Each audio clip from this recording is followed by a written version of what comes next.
আসসালামু আলাইকুম। আমাদের বাসার বয়োজ্যেষ্ঠ মানুষ বা বাবা মারা একটা বয়সে সবাই অস্টিওপোরোসিস বা হাড় ক্ষয়ে আক্রান্ত হয়ে থাকে। আমাদের মনে হয় অস্টিওপোরোসিস বা হাড় ক্ষয় নিয়ে নানা প্রশ্ন। আজকে আমি এগুলো নিয়ে কথা বলবো। ডাক্তার শেখ মোহাম্মদ শেখ সাদি, একজন অর্থোপেডিক ট্রমা সার্জন হিসেবে পঙ্গু হাসপাতালে আছি এবং কনসালটেন্ট আলোক হেলথ কেয়ার লিমিটেডে সেবা দিয়ে যাচ্ছি।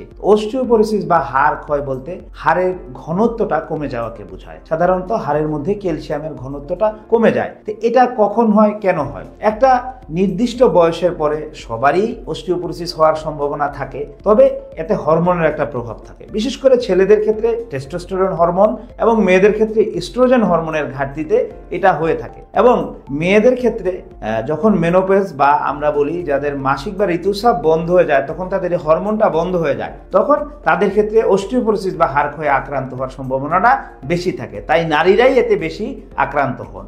অস্টিওপোরোসিস বা হাড় ক্ষয়ের ঝুঁকিতে কারা থাকেন? যদি বয়স 65 বছরের বেশি হয়ে থাকে, অথবা যদি মেয়েদের সাধারণত 60 বছরের বেশি হয়ে থাকে, বা খুব দ্রুত যারা 45 বছরের আগে যদি কারো মাসিক বা ঋতুস্রাব বন্ধ হয়ে যায়, তাদের ক্ষেত্রে অস্টিওপোরোসিস বা হাড় ক্ষয়ের ঝুঁকি থাকে। এছাড়া যারা ধূমপান করেন, মদ্যপান করেন, অনিয়ন্ত্রিত জীবনযাপন করেন, বা যাদের ডায়াবেটিস, কিডনি ফেইলিওর বা অন্যান্য হরমোনজনিত সমস্যা থাকেন, যেমন হাইপারথাইরয়েডিজম, হাইপোথাইরয়েডিজম, কুশিং সিনড্রোম, অ্যাথেলি, অথবা যারা চিকিৎসকের পরামর্শ ছাড়া অনেক সময় স্টেরয়েড জাতীয় ওষুধ খেয়ে থাকেন, তাদের ক্ষেত্রেও হাড় ক্ষয়ের সম্ভাবনা থাকে। বা হয়তো স্ট্রোক হয়ে দীর্ঘদিনের অচল অবস্থায় বা বিছানায় বেডরিডেন পেশেন্ট, তাদের ক্ষেত্রেও হাড় ক্ষয় বা অস্টিওপোরোসিসে আক্রান্ত হওয়ার সম্ভাবনাটা বেশি থাকে। এখন আমরা কথা বলবো অস্টিওপোরোসিস বা হাড় ক্ষয়ের উপসর্গগুলা কি। সাধারণত কোমর বা মাজায় ব্যথা নিয়ে, বিভিন্ন অঙ্গে ব্যথা নিয়ে,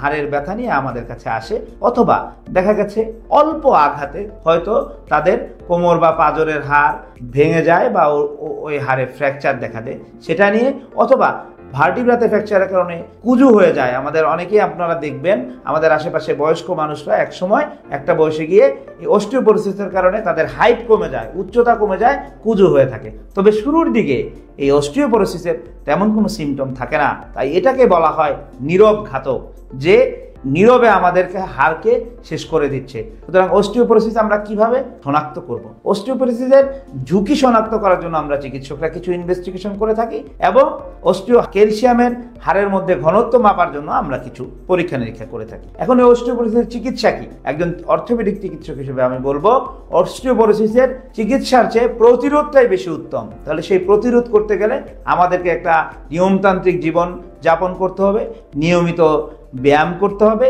এবং স্বাভাবিক চলাচল করতে হবে। প্রতিদিন যদি সম্ভব হয় 15 থেকে 30 মিনিট সূর্যের আলোতে থাকতে হবে, এবং যেসব খাবারে ক্যালসিয়াম এবং ভিটামিন ডি সমৃদ্ধ খাবার, বিশেষ করে দুধ এবং দই জাতীয় খাবার, পুডিং, সামুদ্রিক মাছ, সবুজ শাকসবজি এবং তাজা ফলমূল, এগুলো আমরা সেবন করতে পারি। যাদের কিছু বাজে অভ্যাস আছে, যেমন ধূমপান করা, মদ্যপান করা বা তামাক খাওয়া, এগুলোকে আমরা পরিহার করতে পারি। এবং চিকিৎসক হিসেবে আমরা সাধারণত ব্যথানাশক ওষুধ দিয়ে থাকি, এবং যেন হাড় ক্ষয় না হয় সেজন্য প্রয়োজনীয় ব্যায়াম শিখিয়ে দিয়ে থাকি, এবং যদি ফ্র্যাকচার হয় তাহলে সেটা প্রয়োজন অনুযায়ী চিকিৎসা দিয়ে থাকি। সুতরাং হাড় ক্ষয় প্রতিরোধ করুন, আর হাড় ক্ষয়ে আক্রান্ত হলে কষ্টে না ভুগে একজন অর্থোপেডিক সার্জনের দ্বারস্থ হন। আমি ডাক্তার শেখ মোহাম্মদ শেখ সাদি, অর্থোপেডিক ও ট্রমা সার্জন। ভালো থাকবেন। ধন্যবাদ সবাইকে।